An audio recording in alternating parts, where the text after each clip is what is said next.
안녕하세요. 내년 3월에 결혼을 앞두고 있던 예비 신부입니다. 과거형으로 적은 이유는 짐작하신 것처럼 파혼했기 때문이고요. 물론 아직 예비 신랑이었던 남자친구는 받아들이지 못한 눈치지만요. 아무튼 저는 결정을 내렸고, 그러니 예비 신랑이 아닌 편의상 남자친구라고 칭하겠습니다. 남자친구는 제 파혼 결정을 통보받고는 저한테 사람이 그러는 거 아니라면서 제가 이렇게 피도 눈물도 없는 사람인 줄 몰랐다고 저와 함께한 지난 세월들을 보상하라며 억지를 쓰고 있는데, 정말이지 다른 사람들에게 한 번쯤은 물어보려고요. 남자친구 말대로 제가 냉혈한이라 이런 결정을 내릴 수 있었던 건지 말해요. 남자친구하고는 대학교에서 만났습니다. 신입생 동기였거든요. 그런데 저희 과가 학교 내에서도 정원이 30명 남짓으로 굉장히 적은 과였어요. 그렇다 보니 남자친구하고 저는 의도했건 의도하지 않았건 시간을 같이 보내는 일이 자주 있었습니다. 겹치는 수업도 상당했고요. 그래서 누가 먼저랄 것 없이 조금씩 가까워졌고, 그러다 남자친구가 군대를 다녀오고 저는 유학을 다녀오고, 복학하고 나니까 다들 어디로 갔는지 강의실에서 아는 얼굴이라곤 서로밖에 보이질 않았던 거죠. 그래서 이후로는 더 자주 더 오래 붙어 다니게 됐어요. 그리고 자연스럽게 그 관계가 연인 사이로까지 발전하게 되었던 거고요. 그런데 결혼 이야기가 오가던 무렵, 남자친구가 제 눈을 피해 누군가와 연락을 주고받고 심지어 몰래 만났다는 정황을 알게 되었습니다. 충격이었죠. 사귀는 동안 아주 사소한 문제로도 저를 서운하게 한 적이 없었거든요. 그래서 고민 끝에 혹시 여자라도 생겼냐고 단도직입적으로 물었습니다. 그랬더니 남자친구가 펄쩍 뛰면서 그게 무슨 소리냐고 하더라고요.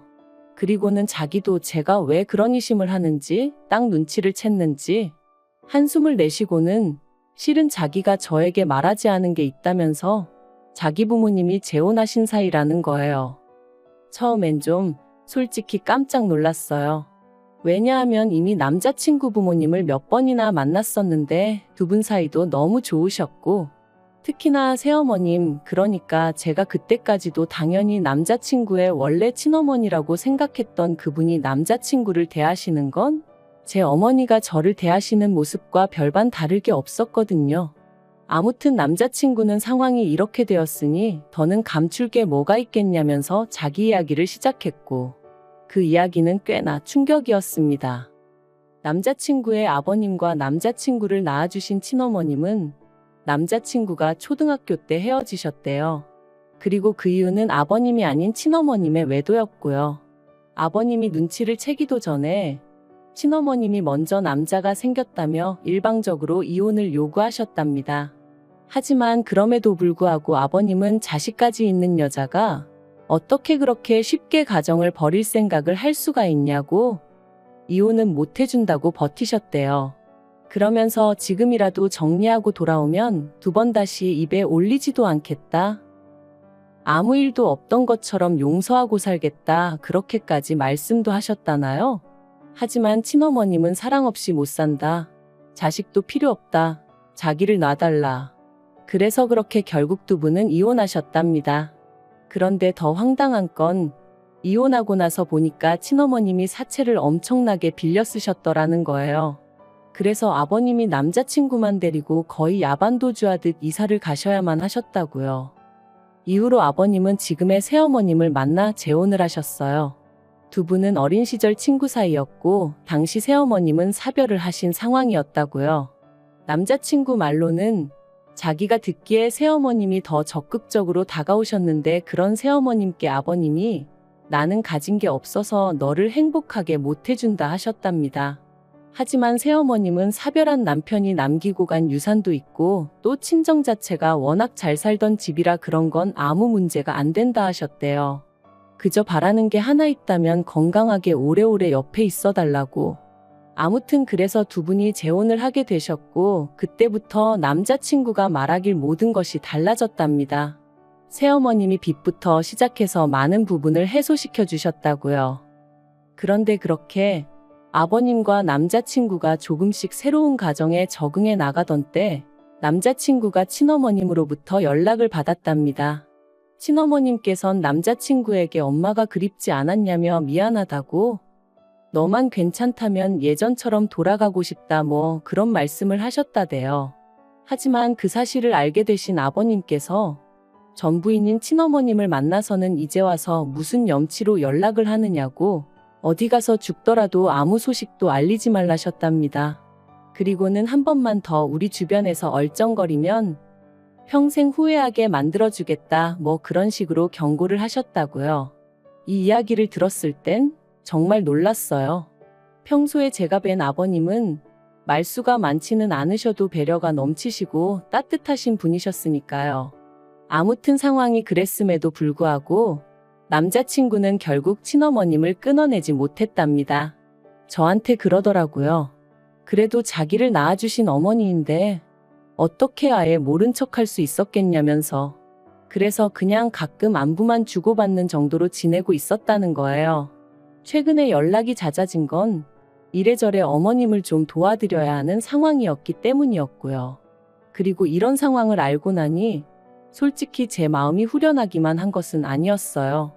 남자친구가 바람을 핀다고 생각했을 때는 화가 났고 배신감이 들었는데, 바람이 아니라 복잡한 가정사가 있다고 하니 이건 뭐 헤어지기도 애매하고 안 헤어지자니 결혼을 하는 게 맞나 하는 생각도 들고, 그리고 무엇보다 제가 찜찜했던 건 남자친구가 자기가 친어머님이랑 연락하는 걸 아버님과 새어머님 두 분 모두에게 철저히 비밀로 하고 있었다는 거예요. 저는 솔직히 뵌 적 없는 남자친구의 친어머님보다 아버님과 새어머님한테 이미 마음이 많이 가 있었기에 그런 남자친구가 이해되지 않았고 한편으론 한통속처럼 보일까 걱정스러웠죠. 말이 나왔으니 말이지만 저는 새어머님이 참 좋았어요. 저한테 정말 잘해주셨거든요. 일단 뭐 결혼 전이니 어떻게 보면 당연하기도 하지만 저한테 먼저 연락하고 그러시는 것도 없고, 그렇다고 제 연락을 기다리시는 것도 아니고, 제가 집에 갔을 때도 너는 손님이니 부엌 근처에는 밥 먹을 때 빼곤 오지도 말라 하시고, 보통 아버님하고 차리시고 손이 부족하면 남자친구를 부르시고 그러셨어요. 그뿐만이 아니라 상견례 자리에서는 확실히 말씀드리겠다며 저희 부모님더러 예단 같은 거 안 해서 보내셔도 된다고, 잘 키운 딸 보내주시니 그것만으로도 감사할 뿐이라고. 그리고 명절 같은 때는 당신도 아버님하고 여행 다니며 편하게 즐기며 살고 싶기에 꼭 아이들이 와야 한다고 생각하지 않는다면서. 아무튼 저희 부모님 입장에서나 제 입장에서나 정말 좋은 시부모님을 만난 것 같다고, 복받았다고. 얼마나 좋아했는지 몰라요. 그런데 이런 새어머님을 속여야 했으니 솔직히 너무너무 찜찜하고 불편하고 죽을 맛이었죠. 그러다 기어이 일이 터졌습니다. 시작은 지난달이었어요. 평소와 마찬가지로 남자친구랑 데이트를 하던 중이었는데 전화 한 통이 걸려왔고 그 전화를 받은 남자친구의 얼굴은 사색으로 변하더라고요. 그리고 하는 말이 지금 당장 병원에 가봐야 한다며 친어머님이 교통사고로 크게 다치셨다대요. 저도 놀랐죠. 그래서 일단 남자친구를 병원으로 보냈고, 이후로 남자친구가 한 달 가까이 병원을 오가며 친어머님을 간호했어요. 내심 제가 도와줬으면 하는 눈치도 있었지만 그건 경우가 아닌 것 같아서 모른 척했고요.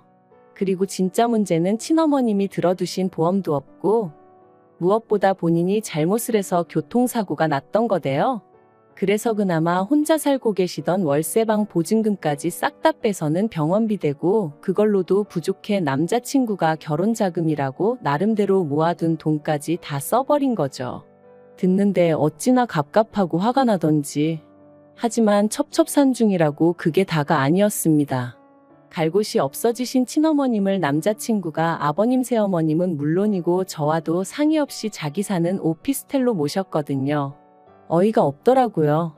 아무리 상황이 급박했다고 해도 그렇지 어떻게 나랑 상의 한마디 없이 그럴 수가 있나 싶은 게. 하지만 가뜩이나 심란한 사람에게 뭐라고 하기도 그렇고. 그래서 저도 최대한 화내지 않고 그럼 앞으로는 계획이 어떻게 되냐? 어떻게 할 거냐 물었습니다. 그랬더니 남자친구 말이 지금도 생각할수록 어이가 없어요. 기껏 한다는 소리가 당분간은 계속 자기 오피스텔에서 지내시게 하고 나중에 저희 결혼하고 신혼집으로 들어갈 때 그때도 모시고 갔으면 좋겠다고 했거든요. 그래서 제가 그게 말이 되냐고 했습니다. 아버님 새어머님은 너가 친어머님이랑 연락을 하고 지내는지도 모르시는데 갑자기 그분을 모시고 오겠다고 하면 어떻게 될지 상상이 안 되냐고요. 그리고 기껏 아버님이랑 새어머님은 어떻게든 남자친구나 저나 조금이라도 편하게 지내게 해주시려고 매사 배려를 해주시는데 떡하니 친어머님을 모시고 살겠다 하면 그게 곱게 보일 리가 있겠냐 했죠. 그래서 저는 절대로 그렇게는 못한다 했습니다. 말도 안 되는 일이라고요. 그리고 결국 제가 우려했던 일이 현실로 벌어졌어요. 바로 새어머님께서 친어머님의 존재를 알게 되신 거죠. 남자친구가 이제 신혼집을 구하면 오피스텔은 빼야 하니까 살던 오피스텔을 부동산에 내놨는데 부동산에서 이제 집을 보러 오니까 친어머님이 그 사람들한테 문을 열어준 거죠. 그런데 문제는 남자친구가 살던 오피스텔은 계약자며 명의가 전부 저희 새어머님으로 되어 있어요. 실제로 그분 거기도 하고요. 그러니 새로운 입주자를 들이는 과정에서 새어머님께 연락이 갔고 이런저런 대화가 오가는 와중에 매번 집에 계셔서 편했다 하니까 이게 무슨 소리냐 하면서 새어머님이 직접 오피스텔에 찾아가셨다가 친어머님을 만나게 되신 거예요. 그리고 그때부턴 정말 폭풍이 따로 없었습니다.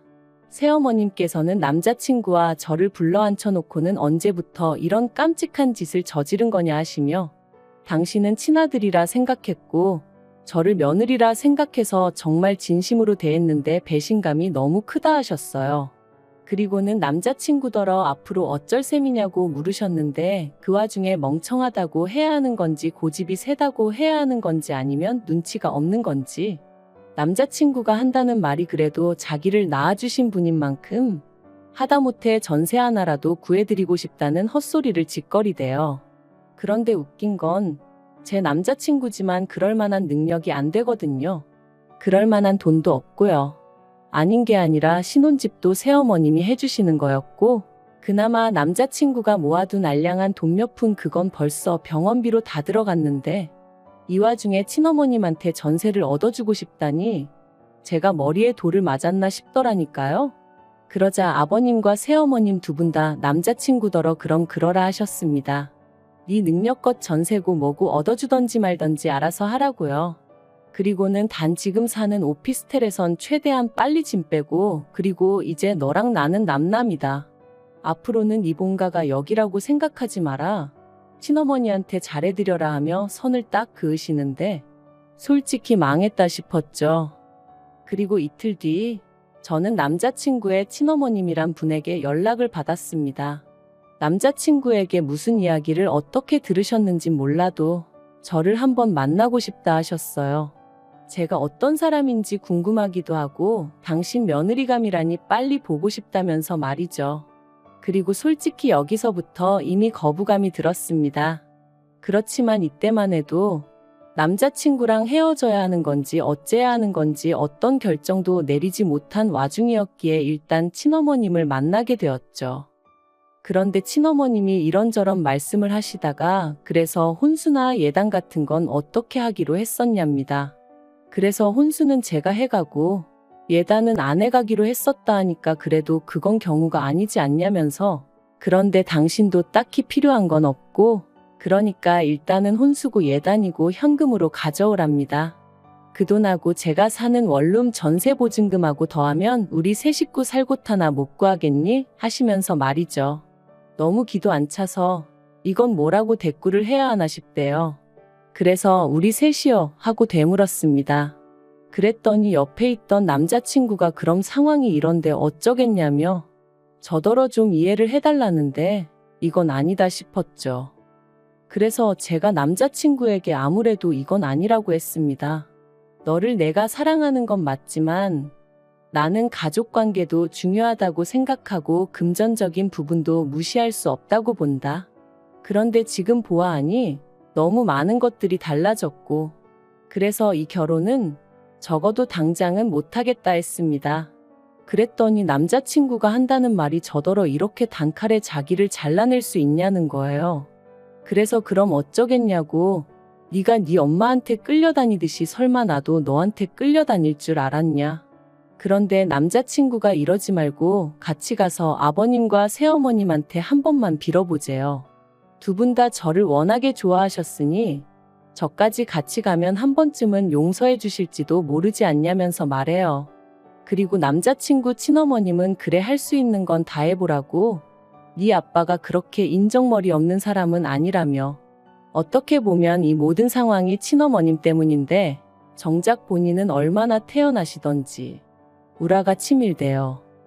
그리고 저는 남자친구 등살에 못 이겨 결국 남자친구 집에 찾아갔습니다만 결과부터 말씀드리자면 문전박대를 당했어요. 새어머님이 경찰을 부르셨거든요. 남자친구고 저고 꼴도 보기 싫다 하시면서 한 번만 더 찾아오면 또 신고할 거라고 엄포를 놓으시는데 뭐 말 그대로 희망이 안 보이더라고요. 그래서 그냥 문자로 그간 잘해주셔서 감사했다. 죄송하다고만 남겨놨어요. 그리고 그때 아버님이 현관 밖으로 나오셔서는 왜 일을 이렇게 만드냐며 남자친구를 탓하셨습니다. 그리고는 앞으로는 뭐 아무것도 기대하지 말라고. 경제권이고 뭐고 새어머님이 다 쥐고 계셔서 당신은 따로 도와줄 수도 없다고 그러시더라고요. 그리고 그 꼴까지 보고 나니 정말 뭐라 할 말이 없었습니다. 그래서 남자친구에게 너도 이제 네가 무슨 짓을 한 건지 알겠지 하고는 헤어지자 했어요. 나는 솔직히 네 친어머니고 어쩌고 해도 좋은 마음으로 대하고 살 자신도 없고 그리고 이번 일을 통해서 네가 얼마나 무계획적이고 무능한지도 알게 되었다고. 그러니 이제 각자 갈 길 가자 한 거죠. 그랬더니 남자친구가 저더러 악렬합니다. 저더러 자기 돈 보고 좋아했던 거냐면서 너 꽃뱀이야 그러는데 웃기지도 않아서 그래 마음대로 생각해 하고 집에 왔어요. 그래도 무려 6년을 사귀었고 그러니 솔직히 제 마음이 한 번에 정리되진 않았어요. 그래서 집에 돌아온 이후로 한 3, 4일 동안은 밖에도 안 나가고 울었다 멍했다 그렇게 시간을 보냈거든요. 그런데 그런 와중에 남자친구 친어머님이 또다시 연락을 해와서는 사람이 살다 보면 별일이 다 있는 법이지만 가족끼리 힘을 합쳐 헤쳐나가면 되는 거라고. 너무 경솔하게 행동하지 말고 같이 힘을 내자 그러시대요. 그리고 그 문자를 보자마자 진짜 머리끝까지 화가 올라왔어요. 이 아줌마 때문에 몇 사람이 상처를 입고 내 인생은 꼬였다 싶기도 해서 말이죠. 그래서 답장으로 아줌마 앞가림이나 잘하고 사시라고. 아줌마 때문에 아줌마 아들 팔자 꼬이고 저까지 파혼했단 수근거림이나 듣게 생겼다고. 마음 같아선 확 고소하고 싶은데 참는 줄이나 아셔라. 그렇게 보내고 차단해버렸네요. 그리고 엊그제 제 친구이기도 하고 남자친구의 친구이기도 한 친구가 이 친구는 그래도 대충 양쪽 상황을 다 알거든요. 아무튼 이 친구가 말을 전하길 남자친구가 회사에서 퇴직금을 선지급 받았다고 하더랍니다. 그 돈으로 일단 반지하 월세라도 구해서 친어머님을 모시겠다고 했다면서 말이죠. 그리고는 혹시나 저를 만나면 자기가 정말 미안해하고 있다면서 저 없으면 죽을 것 같다고 그러니 제발 돌아와 달라고 전해달라 했다대요. 그래서 그 친구한테 쓸데없는 소식 한 번만 더 전하면 너하고도 손절하겠다 했어요. 재수 없으니까 그 자식 얘기 꺼내지도 말라고요.